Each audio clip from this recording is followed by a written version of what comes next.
बेगूसराय में thermal power को स्थापना किए, बेगूसराय में खाद कारखाना का स्थापना किए और बेगूसराय में गंगा बरौनी डेयरी लगाने का काम किए।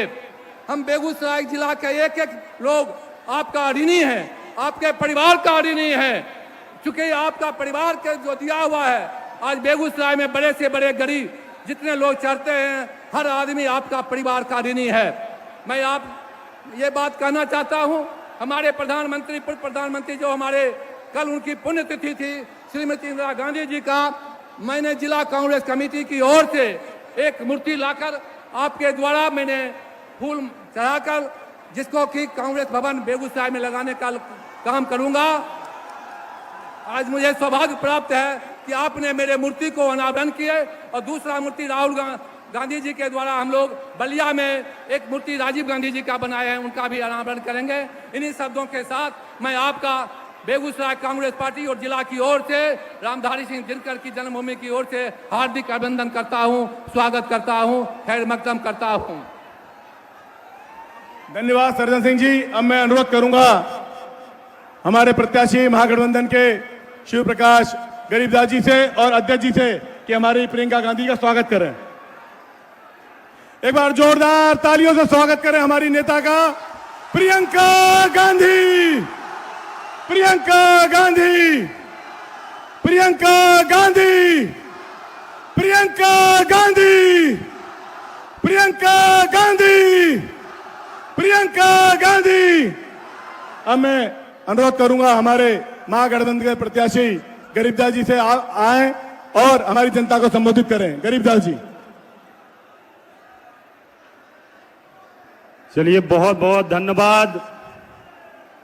सर्वप्रथम मैं आज इस बछवाड़ा की पावन भूमि पे हम सबों की आदरणीय नेता कांग्रेस पार्टी की राष्ट्रीय महासचिव आदरणीय प्रियंका गांधी जी का हार्दिक हार्दिक अभिनंदन करते हैं, स्वागत करते हैं, वंदन करते हैं। सम्मानित मंच पे बैठे हुए हमारे यूथ कांग्रेस के हमारे पूर्व के प्रभारी एवं वर्तमान में बिहार कांग्रेस के आदरणीय प्रभारी कृष्णा सर, हम सबों के भारतीय राष्ट्रीय यूथ कांग्रेस के राष्ट्रीय अध्यक्ष आदरणीय उदय सर, इस कार्यक्रम की अध्यक्षता कर रहे हमारे जिला अध्यक्ष आदरणीय सार्जन बाबू एवं मंच पे जितने भी हमारे राष्ट्रीय जनता दल, वीआईपी, आईपी गुप्ता जी के पार्टी एवं कांग्रेस पार्टी के तमाम कार्यकर्तागण, मंच के सामने बछवाड़ा विधानसभा के भगवानपुर, मंसूरचक, बछवाड़ा प्रखंड से आए हुए तमाम अभिभावकों को मैं अपना प्रणाम करता हूं, आदाब करता हूं, सलाम करता हूं।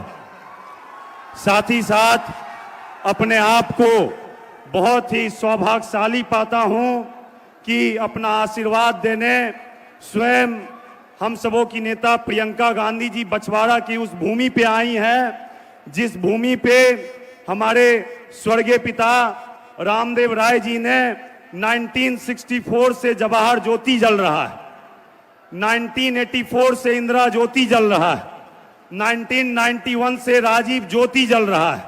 मैडम, अब वो ज्योति को हम लोग ने, हमारे पिताजी ने विधायक बनने से पूर्व ही स्वर्गीय पंडित जवाहरलाल नेहरू जी, इंदिरा जी, राजीव जी के नाम से दर्जनों विद्यालय और महाविद्यालयों का यहाँ पे स्थापना हो चुका है। अब वो ज्योति ज्वाला बन चुकी है।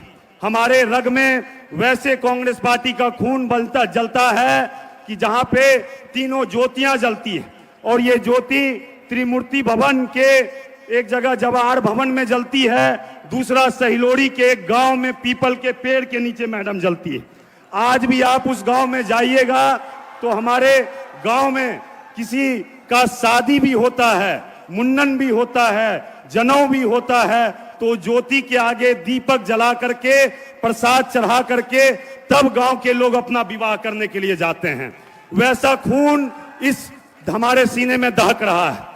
मैं बछवाड़ा की आम आवाम से अपील करना चाहूंगा, यह जो चुनाव है बछवाड़ा का, इस चुनाव में जो कांग्रेस पार्टी ने, हमारे नेता राहुल गांधी जी, प्रियंका गांधी जी और तेजस्वी यादव जी ने विश्वास करके गरीबदास को हाथ छाप का सिंबल दिया है। ये हाथ छाप का सिंबल कोई आम सिंबल नहीं है। यह सिंबल में राष्ट्रीय जनता दल, वीआईपी, आईपी गुप्ता जी, मुकेश चंद्र सहनी जी, सभी लोग समाहित हैं। तो मैं आप सबों से आग्रह करूंगा, आरजू करूंगा कि आप लोग एक एक मत अपने भाई, अपने बेटा गरीबदास को दे करके भारी मतों से जिता करके उसको विधानसभा भेजने का काम करेंगे। जिस ढंग से हमारे स्वर्गीय पिता रामदेव राय जी ने तन मन धन से बछवाड़ा को समर्पित कर दिया था, मैं बछवाड़ा की जीत को मैं चाहता हूं, जीत केवल हमारी जीत नहीं रहेगी, ये जीत बछवाड़ा के हरेक युवाओं की, किसान, मजदूर, नौजवानों की जीत होगी।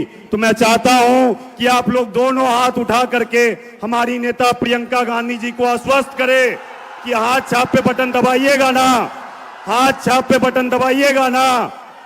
बोलिए कांग्रेस पार्टी, कांग्रेस पार्टी, राष्ट्रीय Janata Dal, VIP party, VIP party.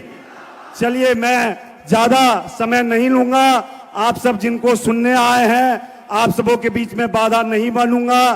बारिश के मौसम के वजह से भी बहुत सारे लोग यहाँ पे रास्ते में फंसे हुए हैं और आप बड़ी तादाद में जो यहाँ पर आए हैं, मैं आप सबों को पुनः प्रणाम करता हूँ, धन्यवाद करता हूँ, आभार करता हूँ।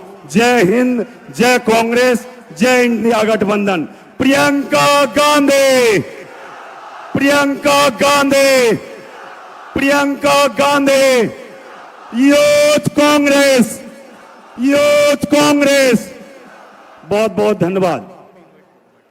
अब मैं आप सबों के अनुमति से हम सबों की सम्मान नेता आदरणीय प्रियंका गांधी जी को आमंत्रित करते हैं। प्रियंका गांधी, प्रियंका गांधी, प्रियंका गांधी। धन्यवाद।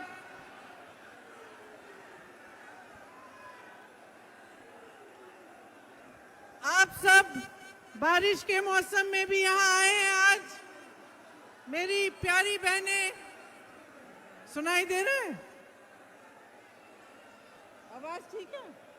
बस बेटा,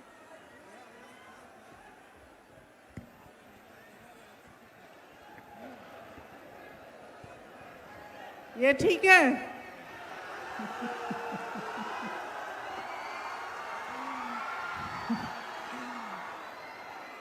बारिश का मौसम है, फिर भी आप सब इतनी बड़ी तादाद में यहाँ आए हैं, उसके लिए मैं आपकी बहुत बहुत आभारी हूँ।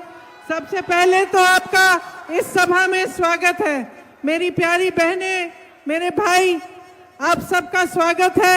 यहाँ मंच पर आसीन जितने भी कांग्रेस के नेता, महागठबंधन के नेता, श्री कृष्णा अलवेरू जी, श्री अभय सर्जन जी, श्री शिव प्रकाश गरीबदास जी जो चुनाव लड़ रहे हैं, श्री उदय भानु जी और बाकी जितने भी नेता बैठे हैं, उन सब का भी बहुत बहुत स्वागत। आज बारिश आ रही थी, इसीलिए ये हेलीकॉप्टर नहीं आया, लेकिन मैं आपको बताऊं कि मैं सड़क से आई हूं और मेरा दिल बहुत खुश हुआ।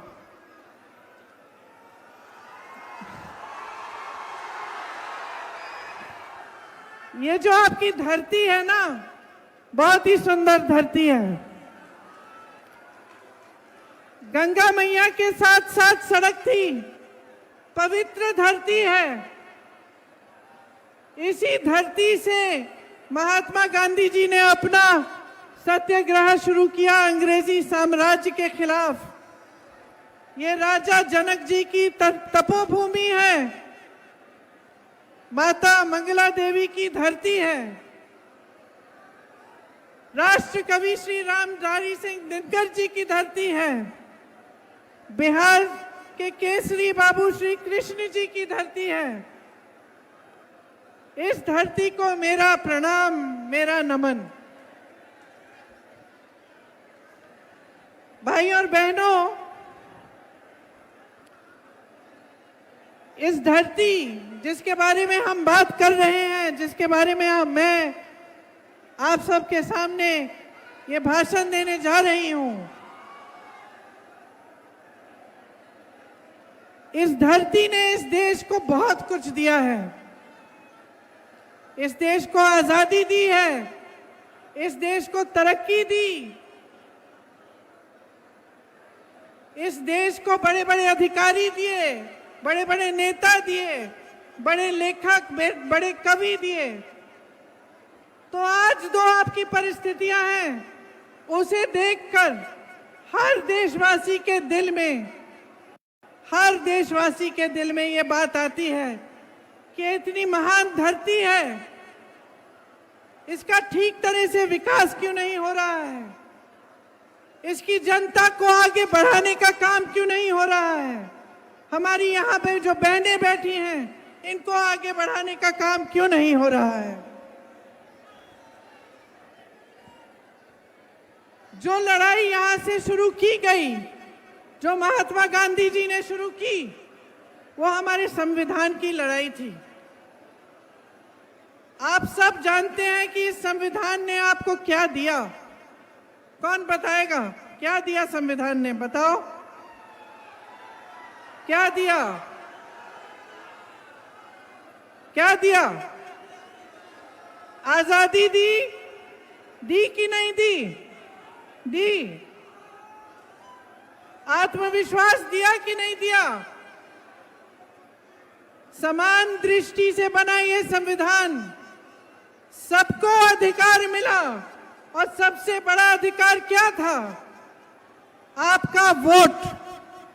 ये आपका सबसे बड़ा अधिकार है जो आपके संविधान ने आपको दिया है, आपकी सबसे बड़ी शक्ति है। इसका मतलब ये है कि आप इस देश के नागरिक हो, और इस देश के नागरिक होने के तौर पे उसके आधार पर सभी स्कीमें आपको मिलती हैं। सारी सरकारी स्कीमें, सारी सरकारी मदद, सबका आधार यही है कि आप वोट देते हो, आप इस देश के नागरिक हो। इसी को कमजोर करने का काम नरेंद्र मोदी जी और भाजपा की सरकार ने किया है। 20 सालों से एनडीए की सरकार चली है बिहार में। आपके अधिकार मजबूत नहीं बने, कमजोर बने। आपको समानता की दृष्टि से नहीं देखा गया, आपका वोट खतरे में डाला गया। बांटने की राजनीति की, ताकि मजहब में बैर हो, ताकि जातियों में बैर हो, इसकी राजनीति की। एक झूठा राष्ट्रवाद पूरे देश भर में और यहां पर भी उन्होंने आपको दिखाया। आपका ध्यान भटकाने के लिए कभी कोई मुद्दा उठाया, कभी कोई और मुद्दा उठाया। अभी हाल ही में एसआईआर करवाया, जिससे 65 लाख वोट काटे गए हैं आपके। तो जब आपके 65 लाख वोट कटते हैं, तो इसका मतलब क्या है आपके लिए? कि आपके अधिकार कट रहे हैं, आपको कमजोर बनाया जा रहा है।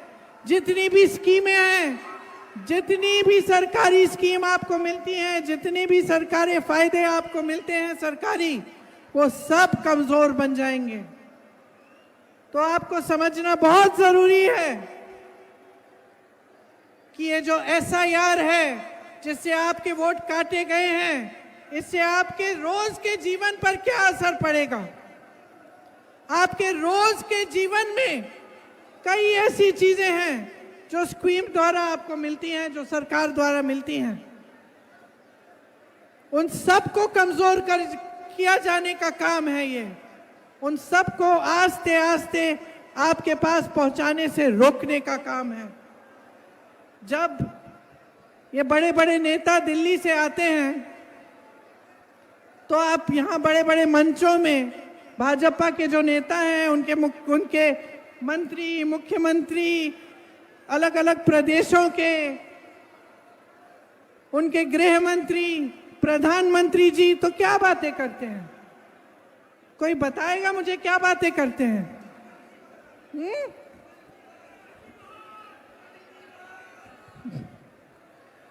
नेहरू जी की बात करते हैं, पुरानी बातें करते हैं। और आपने एक चीज देखी है, आपने देखी है, वो या तो 20 साल आगे की बातें करेंगे, भविष्य की लंबी बात कि भाई 2050 में हम ऐसा ऐसा करेंगे, या फिर वो अतीत की बातें करते हैं कि जवाहरलाल नेहरू ने ये बिगाड़ दिया, इंदिरा गांधी ने वो बिगाड़ दिया, ये बातें करते हैं। कभी आपके वर्तमान की बात करते हैं, आपके आज की बात करते हैं कि आप पे क्या गुजर रहा है। कभी आपसे पूछते हैं कि इस महंगाई के जमाने में आप कैसा गुजारा कर रहे हो, कैसे गुजारा कर रहे हो, पूछते हैं आपसे।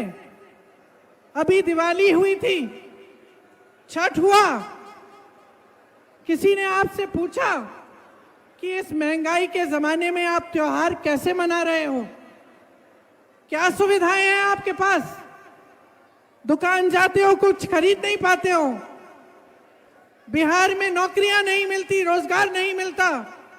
हाथ ऊपर करके बताओ कितनों को यहां पे रोजगार मिलता है, हाथ ऊपर करके बताओ मुझे।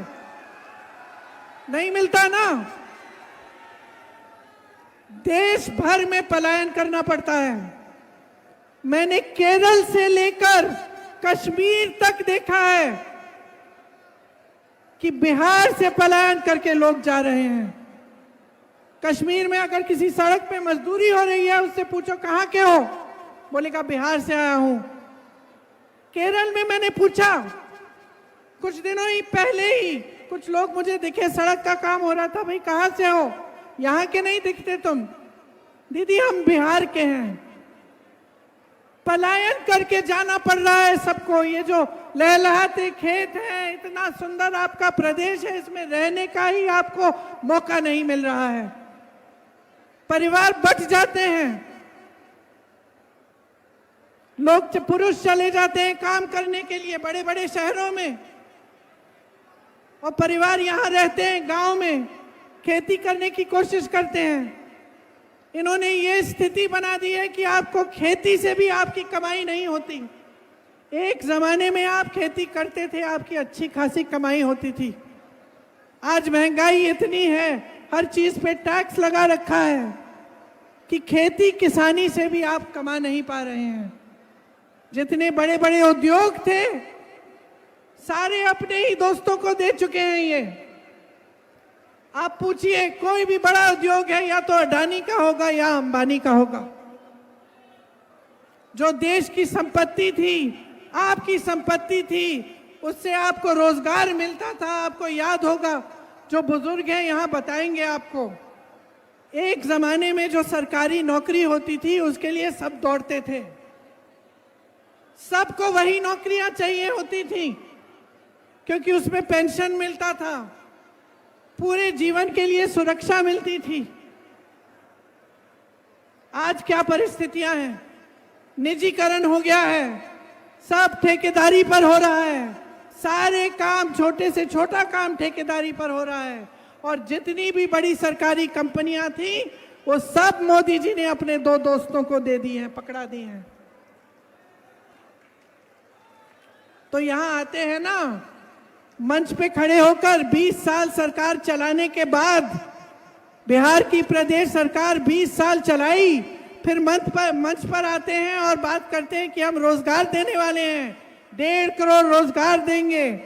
तो दिया क्यों नहीं? 20 सालों से दिया क्यों नहीं? बेवकूफ समझ लिया क्या जनता को? बड़े बड़े वादे करेंगे चुनाव के समय और एक भी वादा पूरा नहीं होगा। महंगाई कम करने की बात करते थे, महंगाई बढ़ गई है। रोजगार की बात करते थे, कौन सा रोजगार दिया? बड़ी बड़ी कंपनियां सारी बेच दी, खेती किसानी से कमाने लायक ही नहीं छोड़ा किसी को। छोटे छोटे जो व्यापार थे, जो छोटे दुकानदार थे, जो छोटे बिजनेस थे, उनको खत्म कर दिया। तो बचा क्या है? बचा क्या है? और कुछ नहीं बचा है इनके हाथों में, कुछ नहीं करेंगे, क्योंकि जो आपका था वो सारा इन्होंने अपने दोस्तों को दे दिया है। सिर्फ खोखले वादे करेंगे, सिर्फ बड़े बड़े मंचों पर आपके सामने इवेंटबाजी करेंगे, इश्तिहार दिखाएंगे आपको सुंदर सुंदर कि आपका जीवन बदलने वाला है। तो किसका जीवन बदला इन 20 सालों में? बताओ भाई, मुझे बताओ, किसी का जीवन बदला है? बहन तुम खड़ी हो, तुम्हारे लिए क्या किया? तुम जब अपनी बच्चों को देखती हो दिल घबराता है कि नहीं कि कैसे बड़े होंगे, कि मैं खिलाऊंगी कैसे इनको, मैं पढ़ाऊंगी कैसे इनको, बड़े होंगे तो नौकरी कौन देगा इनको? दिल घबराता है कि नहीं? बीमार होते हैं तो दिल घबराता है ना, सोचती हो कि दवा कहां से मिलेगी, मैं डॉक्टर के पास जाऊंगी, प्राइवेट जाना पड़ेगा, और प्राइवेट में जाऊंगी तो इतने पैसे लगेंगे, मैं कैसे इलाज करवाऊंगी? कोई घर में बुजुर्ग होता है तो उसकी देखभाल कैसे होती है?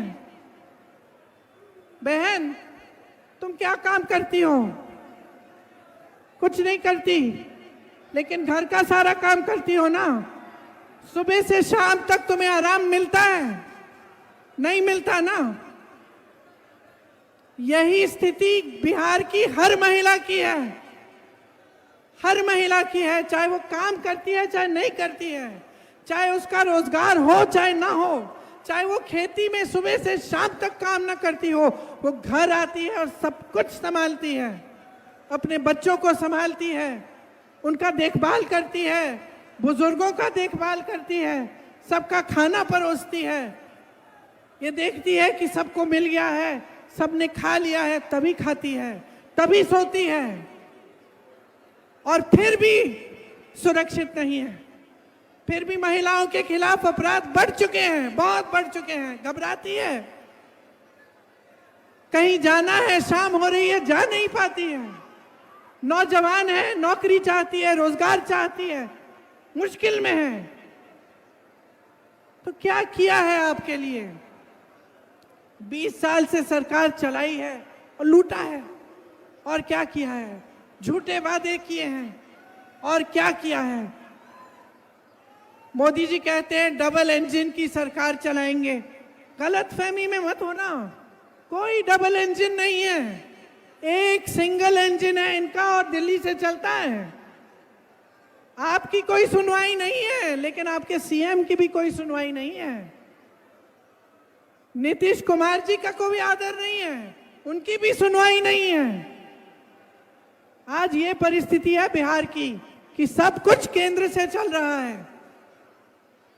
यहां पे आपके प्रदेश में कौड़ियों के दाम पर जमीन बांटी जा रही है बड़े बड़े उद्योगपतियों को। आपको क्या मिल रहा है? आज आपकी जो परिस्थिति है वो ऐसी है कि अगर आप जागोगे नहीं, अगर आप अपनी किस्मत को, अपने भविष्य को अपने हाथों में नहीं लोगे, तो कुछ नहीं बदलने वाला, कुछ नहीं बदलने वाला। बड़े बड़े नेता आएंगे, वादे करेंगे, भविष्य की बात करेंगे, अतीत की बात करेंगे, आपके वर्तमान की बात नहीं करेंगे। और मैं आपसे ये कहने आई हूं कि ये जो वर्तमान है ना, ये जो आपका आज है, ये आप जी रहे हो। ये सुबह उठ के जब घबराहट होती है कि फिर से रोजगार ढूंढने निकलना है या वापस चले जाना है किसी दूर शहर में जहां अपना कोई नहीं है, जहां अपना कोई नहीं है, लेकिन जाना है क्योंकि यहां रोजगार नहीं मिलेगा। ये जब घबराहट होती है ना, तब कोई नहीं रहता आपका सहारा, कोई नहीं आता। ये मोदी जी, ये अमित शाह जी, ये बड़े बड़े नेता तब नहीं आते आपकी मदद करने के लिए। यहां उन्होंने बिहार की जो परिस्थिति बनाई है, उसमें से अगर आपको निकलना है तो आपको बदलाव लाना पड़ेगा।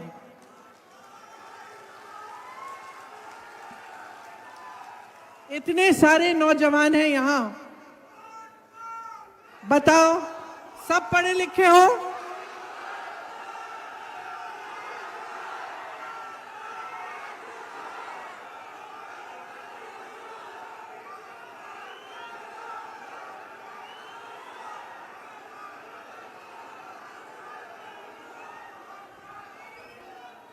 आपको मालूम है वोट चोर क्यों हैं ये लोग? क्यों?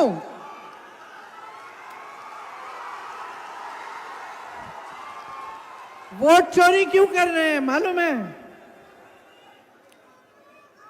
पहले तो इन्होंने बांटने की कोशिश की, थोड़ी देर के लिए चल गया काम इनका, है ना। उसके बाद उन्होंने बोला कि जंग करेंगे, ठीक है, लोगों ने समर्थन दिया। उसके बाद कुछ और निकाला इन्होंने ध्यान भटकाने के लिए, सबने समर्थन दिया।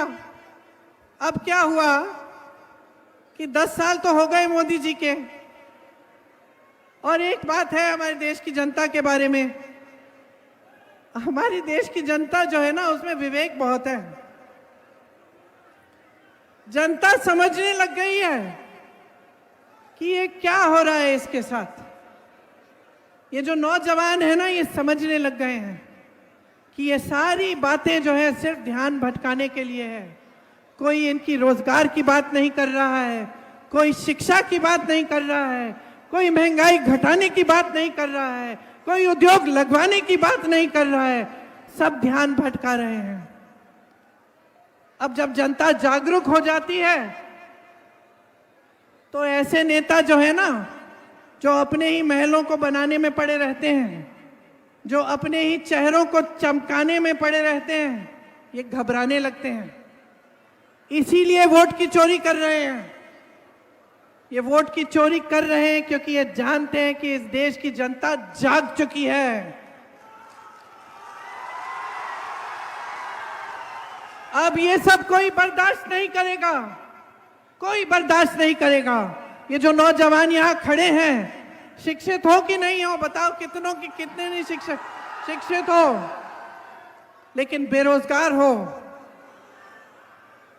और जब नियुक्तियों की बारी आती है, टाइम आता है कि इम्तिहान दोगे नौकरी के लिए, तो क्या होता है? पेपर लीक होता है, घोटाला होता है, वहां भी चोरी होती है।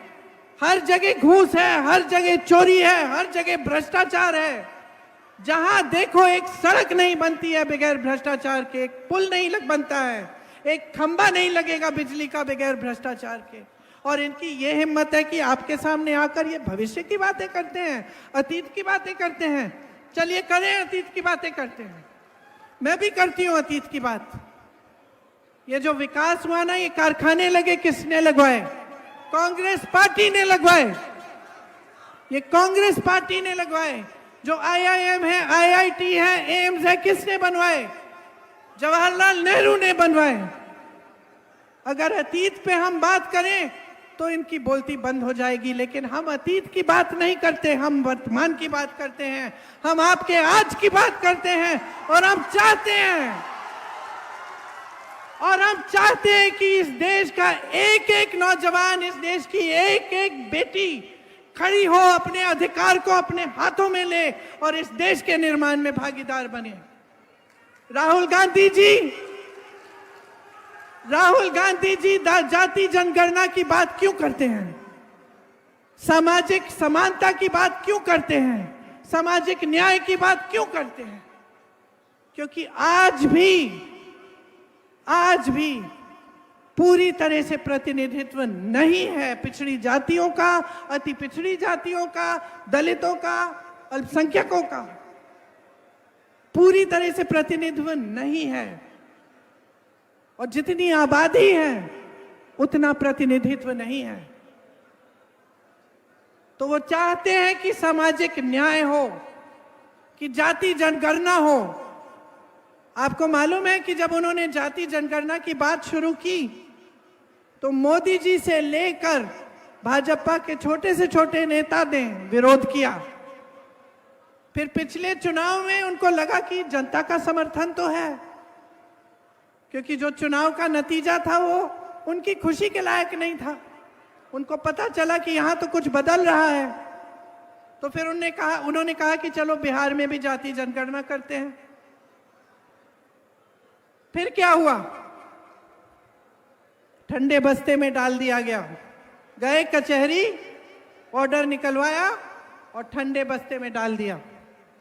और वही जाति जनगणना कांग्रेस ने तेलंगाना में कराई और उसके तहत वहां पे सारा काम हो रहा है।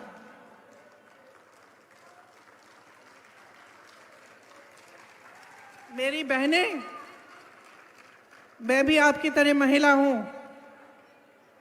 मैं समझती हूं कि किस तरह से एक महिला को हमेशा, चाहे बड़े घर की महिला हो, चाहे गांव की महिला हो, चाहे शहर की महिला हो, चाहे गरीब महिला हो, हमेशा समाज का पूरा बोझ उठाने वाली महिला होती है। महिला ही सब काम करती है, घर पे भी, बाहर भी, खेती में भी, ऑफिस का काम भी हो फिर भी घर का काम करेगी। आप सब जानती हो, आंगनवाड़ी का काम करती हो, आशा बहुएं हैं, कितना काम होता है, 24 घंटे होना पड़ता है। किसी की डिलीवरी हो रही है, बीच रात में आपको फोन आएगा, आपको जाना पड़ेगा, आपको बुलाया जाएगा। इतना मुश्किल है जीवन, इतना संघर्ष है जीवन में। तो आप मुझे बताओ, 20 सालों से सरकार रही है, वहां मोदी जी ने अपने रिमोट कंट्रोल से चलाई है, आपके लिए क्या किया? और अब चुनाव आने वाला है तो ऐलान कर दिया कि लो 10,000 रुपए लो। क्या मतलब है इसका? क्या मतलब है इसका? कि जब आपसे फायदा लेना है, जब आपसे फायदा लेना है तो आपके लिए स्कीम निकाली जा रही है, और जैसे ही चुनाव खत्म होगा, भगवान जाने आपको ये 10,000 मिलेंगे या नहीं मिलेंगे, या आपके लिए कुछ करेंगे या नहीं करेंगे। नहीं करेंगे। आप अच्छी तरह से जानते हैं, मेरे से अच्छी तरह जानते हैं। तो नियत पहचानो इनकी, नियत पहचानो, नियत ठीक नहीं है। तो 10,000 रुपए जो दे रहे हैं ना, ठीक है, ले लो, लेकिन वोट एकदम सोच समझ के डालो, वोट मत दो।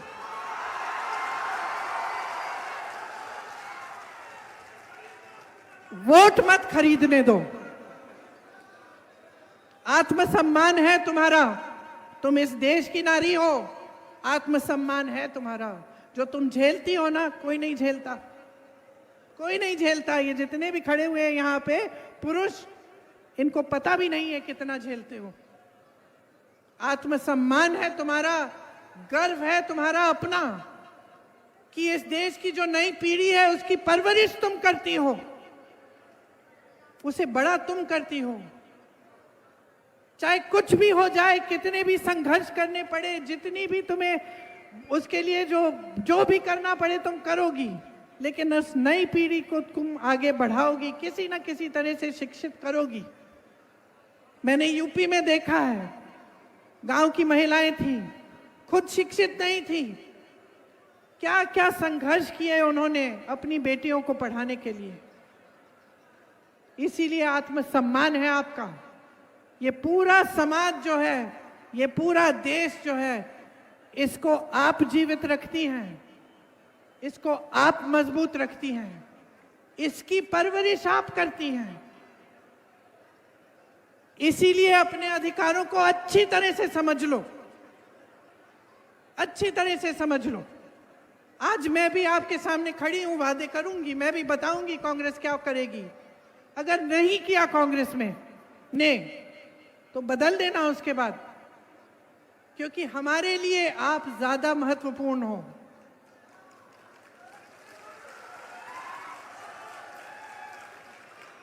जो आपके लिए काम नहीं करता है उसको हटा दो, निकाल दो, साइड कर दो।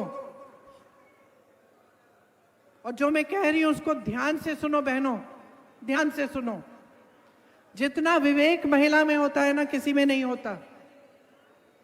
क्योंकि जैसे मैंने कहा, आप बहुत झेलती हैं, आप में बहुत दृढ़ता है, तो आपका विवेक जो है अब काम आना चाहिए।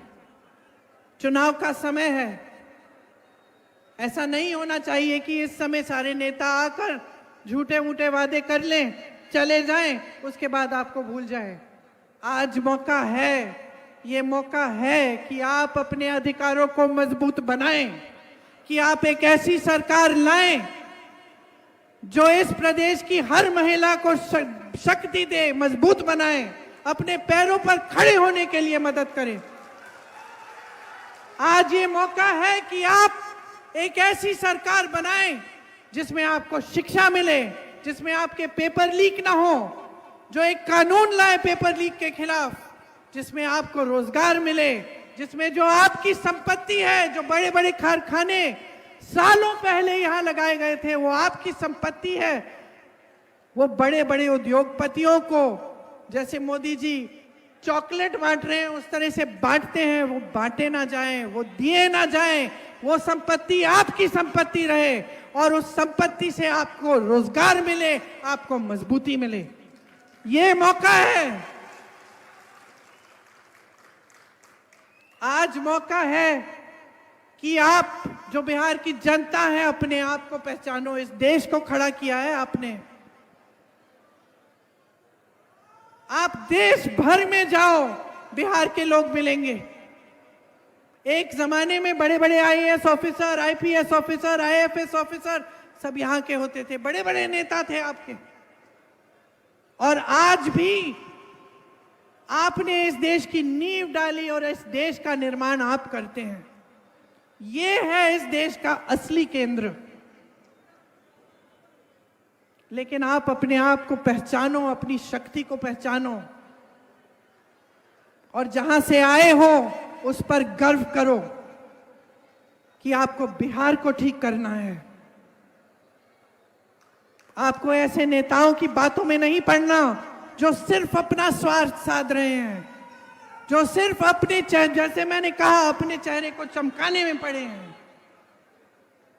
आज ये मौका है। ये जो आपका उम्मीदवार है, आ जाओ सामने।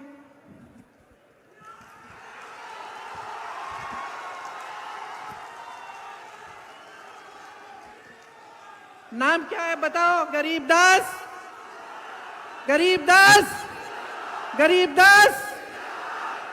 ये नौजवान है, आप में से एक है, आपको समझता है, आपके लिए संघर्ष करेगा, आपके लिए लड़ेगा और आपके अधिकारों को आपके हाथों में देगा। जो महागठबंधन है, हमारा जो महागठबंधन है, वो चाहता है कि आप मजबूत बने, कि बिहार की जनता को शक्ति मिले। और इसलिए हमने आपके लिए कई ऐसी स्कीम तैयार की हैं। सुनिए मेरी बहनें, विधवा, दिव्यांगजन, वृद्ध और वृद्ध पेंशन 1500 प्रति माह दिया जाएगा और हर वर्ष इसमें 200 रुपए की बढ़ोतरी होगी।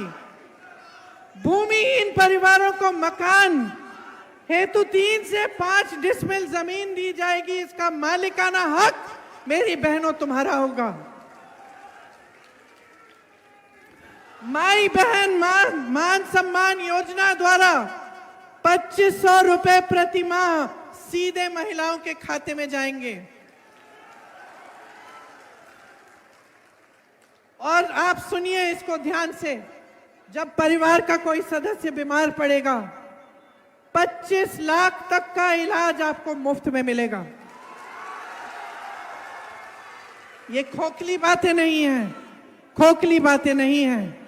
जहां कांग्रेस की सरकारें हैं, प्रति माह महिलाओं को मिल रहा है पैसा। जहां कांग्रेस की सरकार थी राजस्थान में, वहां ये 25 लाख का स्वास्थ्य बीमा हर जन को मिलता था।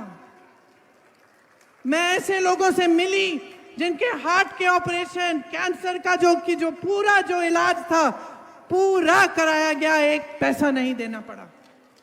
प्रमाण है आपके सामने और उस प्रमाण के तौर पर यह वादा किया जा रहा है। गरीब परिवारों को अगर उद्योग के शुरू करना है तो उसके लिए 2 लाख तक की सहायता मिलेगी। हर विधानसभा में स्थानीय रोजगार को बढ़ावा देने के लिए 10 करोड़ का बिहार बनाओ स्टाइपेंड फंड मिलेगा। न्यूनतम समर्थन मूल्य की गारंटी दे रहे हैं हम। एपीएमसी के तहत मंडी की व्यवस्था लागू की जाएगी। लाखों सरकारी पदों पर नियुक्तियां बिहार जो बंद हैं आज, वो बिहार वासियों को विशेष आरक्षण मिलेगा। उनमें मनरेगा में 300 रुपए प्रतिदिन मजदूरी और काम के दिन 2 गुने किए जाएंगे। जहां पेपर लीक होगा वहां सख्ती से कार्रवाई की जाएगी। एक जॉब कैलेंडर बनेगा जिससे जिस दिन परीक्षा है उसका दिन, जिस दिन रिजल्ट आना है उसका दिन, जिस दिन नियुक्तियां होंगी उसका दिन पहले से तय किया जाएगा। अगर कोई भी उसको इधर उधर करेगा उस पर सख्त से सख्त कार्रवाई होगी। अंग्रेजी मॉडल विद्यालय, आवासीय विद्यालय बनाए जाएंगे और 3 साल की डिग्री 3 साल में खत्म की जाएगी। आज 3 साल की डिग्री में 5-6 साल लगा रहे हैं लोग। जो शिक्षा की व्यवस्था इतनी मजबूत थी बिहार की, वो एकदम कमजोर हो चुकी है। सामाजिक न्याय का अधिकार देना चाहते हैं हम आपको, और महागठबंधन ने यह ऐलान किया है कि पंचायती राज एवं नगर निकायों में ईबीसी आरक्षण 30% और एससी आरक्षण 20% किया जाएगा। अति पिछड़ा वर्ग अत्याचार निवारण अधिनियम बनाया जाएगा, जिससे जो आजकल जो अपराध बढ़ा है, जो अत्याचार बढ़ा है अति पिछड़ी जातियों पर, उस पर नियंत्रण लाने के लिए और उसको बंद करने के लिए ये लागू होगा। निजी शिक्षा संस्थानों में आरक्षण लागू होगा। तो ये सब हम करना चाहते हैं आपके लिए। आप जानते हैं कि अपराध कितना बढ़ गया है। सिर्फ महिलाओं पर नहीं, बच्चों पर भी बहुत बढ़ गया है, और अति पिछड़ी जातियों पर, दलितों पर तो बहुत ही ज्यादा बढ़ गया है, अल्पसंख्यकों पर बढ़ गया है। तो हमें परिस्थिति बदलनी है। आपने हाल ही में देखा बड़े बड़े व्यापारियों की हत्या हो रही है। कल परसों एक नेता की भी हत्या हो गई चुनाव के दौरान। तो अब मुझे बताओ, बदलाव लाना है कि नहीं लाना है? बदलाव लाओ, अपने लिए लाओ, इन नौजवानों के लिए लाओ जो यहां बेरोजगार खड़े हैं शिक्षित होने के बावजूद। अपने बच्चों के लिए लाओ, बहनों अपने लिए लाओ, आपको मौका मिले। जो नौजवान बच्चियां हैं उनको मौका मिले रोजगार का, आगे बढ़ने का, उनके विकास का। तो ये समय है कि आपको सब चीजें अच्छी तरह से समझनी है। अपने वर्तमान को देखना है, अपने आज को देखना है, अपने अधिकारों के लिए लड़ना है। महात्मा गांधी जी जब लड़े थे तो बड़ा साम्राज्य था उनके आगे, और उस साम्राज्य ने सब कुछ किया, हत्याएं की, हिंसा की, लोगों को दबाया, कोई सवाल उठाता था उसको जेल में डाल देते थे। आज की परिस्थितियां भी कुछ वही हैं। आज भी कोई सवाल करता है तो उसको दबाया जाता है, कोई धरना प्रदर्शन करता है उसको उठा के जेल में डाल दिया जाता है, पुलिस पीट देती है। आज भी जिस तरह से अंग्रेजों ने लोगों को दबाकर राज किया, आज भी वोट चोरी क्या है? लोगों को दबाने का नया तरीका है। वोट चोरी करते हैं, बार बार चुनाव जीतते जाते हैं और लोगों को दबाकर सारी संपत्ति अपने बड़े बड़े मित्रों को दे देते हैं। तो आज भी वही लड़ाई है बहनों और भाइयों, सच्चाई की लड़ाई है, आपके अधिकारों की लड़ाई है, इस देश की लड़ाई है जिसे हम सब प्यार करते हैं। इस देश जिसने आपको बनाया और जिसको आपने बनाया। आपने इस देश का निर्माण किया अपने खून पसीने से। आपके पूर्वज लड़े इस देश की आजादी के लिए, आज फिर से अपनी आजादी के लिए लड़ो। इन लोगों से आजादी लो, खुद अपने पैरों पे खड़े हो जाओ, और हम तैयार हैं, सरकार बनाएंगे, आपके लिए काम करेंगे, संघर्ष करेंगे, आपके लिए समर्पित रहेंगे, आपको मजबूत बनाएंगे, आपको पूरी शक्ति देंगे। तो गरीबदास जी को खूब भारी बहुमत से जिताइए, अपना भविष्य मजबूत बनाइए। एक बार जोर से बोलो, एक बार जोर से मेरे साथ बोलो। एक नए बिहार के निर्माण के लिए, एक नए बिहार के निर्माण के लिए बिहार की धरती को जय बोलो, जोर से जय बोलो, जोर से जय बोलो एक और बार। ये आपकी धरती है, इसको संभालो, इसकी रक्षा करो, अपने वोट की रक्षा करो, अपने अधिकार की रक्षा करो। महागठबंधन के उम्मीदवार को भारी से बहुमत से जिताकर एक नई सरकार लाओ। भूलना मत बहन।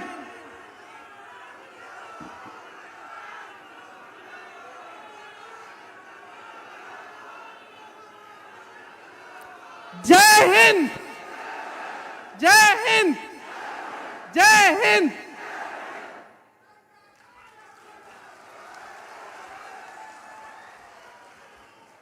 प्रियंका गांधी जिंदाबाद, प्रियंका गांधी जिंदाबाद, राहुल गांधी जिंदाबाद, कांग्रेस पार्टी जिंदाबाद, मल्लिकार्जुन खड़गे साहब जिंदाबाद, सोनिया गांधी जिंदाबाद, कांग्रेस पार्टी जिंदाबाद, प्रियंका गांधी जिंदाबाद, प्रियंका गांधी जिंदाबाद।